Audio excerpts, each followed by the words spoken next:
এখন থেকে শুধুমাত্র লাভজনক প্রকল্পগুলোর ক্ষেত্রে অর্থ ছাড় করবে সরকার। আর যেসব প্রকল্প চলমান আছে, কাজ শেষ হলে সেগুলো মানুষের জন্য কতটা কাজে আসবে তার উপর নির্ভর করবে প্রকল্পগুলোর ভবিষ্যৎ। এমনটাই জানিয়েছেন পরিকল্পনা ও শিক্ষা উপদেষ্টা। সোমবার পরিকল্পনা মন্ত্রণালয়ে প্রথমবারের মতো কর্মকর্তাদের সঙ্গে বৈঠক শেষে তিনি এসব কথা বলেন। জানান, বাদ দেওয়া হবে রাজনৈতিক স্বার্থে শুরু হওয়া প্রকল্প। 250-টিরও বেশি ডিজাইন অপশন নিয়ে ওয়ালটন স্মার্ট ফ্রিজ, বোঝে আপনার প্রয়োজন। একটি নির্দিষ্ট বছরে উন্নয়ন প্রকল্পে সরকার কত টাকা খরচ করবে তারই রূপরেখা বার্ষিক উন্নয়ন কর্মসূচি বা এডিপি।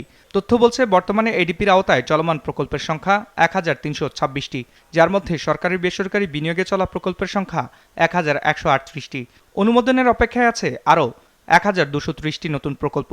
তবে এর মধ্যে বিনিয়োগে লাভবান হওয়া যাবে এমন প্রকল্পগুলোতেই অর্থ ছাড় করবে সরকার। প্রাথমিকভাবে শুরু হওয়া খুব একটা লাভবান নয় এমন প্রকল্প বাদ দেওয়ার চিন্তাও করা হচ্ছে।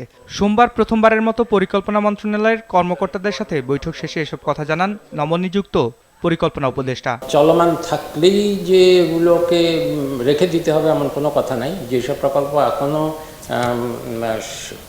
প্রাথমিক পর্যায়ে আছে, এগুলোকে যদি মনে হয় যে অত্যন্ত অপচয়মূলক এবং এগুলো দিয়ে আসলে কোনো লাভ হবে না, তখন কিছুটা ব্যয় সেটা সহ্য করে হলেও এগুলো হয়তো থামিয়ে শেষ করে আবার এগুলো বাদ দিয়ে দেওয়াই ভালো।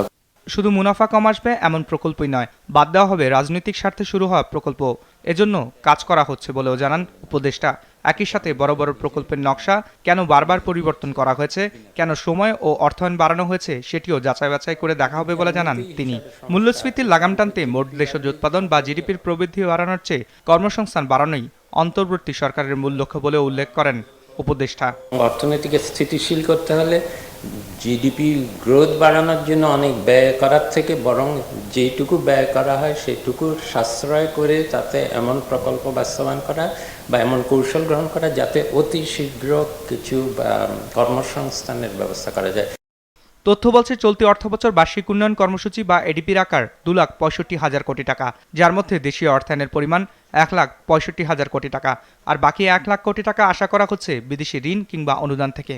কিন্তু পরিকল্পনা মন্ত্রণালয়ের কর্মকর্তারা বলছেন বিদেশি ঋণের বেশিরভাগই থেকে যায় অব্যবহৃত, যার আর্থিক মাশুল গুনতে হয় দেশকে। এমন পরিস্থিতিতে ঋণ বা অনুদানের অর্থ ব্যবহারের সক্ষমতা বাড়ানোর তাগিদ দিয়েছেন তারা।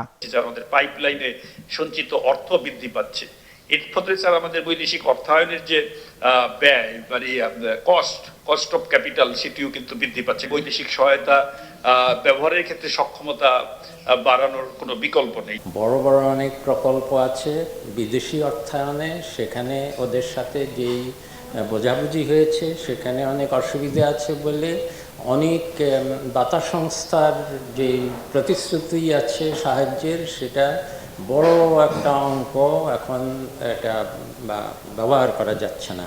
কাজে সেটা কি করে ছাড় নেওয়া যায় সেটা একটা বিষয়, তাহলে আমাদের বৈদেশিক আর্থিক সমস্যার একটা সমাধান হবে। পরিসংখ্যান ব্যুরোর তথ্যগত ভুলের বিষয়ে পরিকল্পনা উপদেষ্টা জানান, ভুলগুলো দক্ষতার অভাবে নাকি ইচ্ছাকৃতভাবে ছিল সেটি যাচাই বাছাই করে দেখা হবে।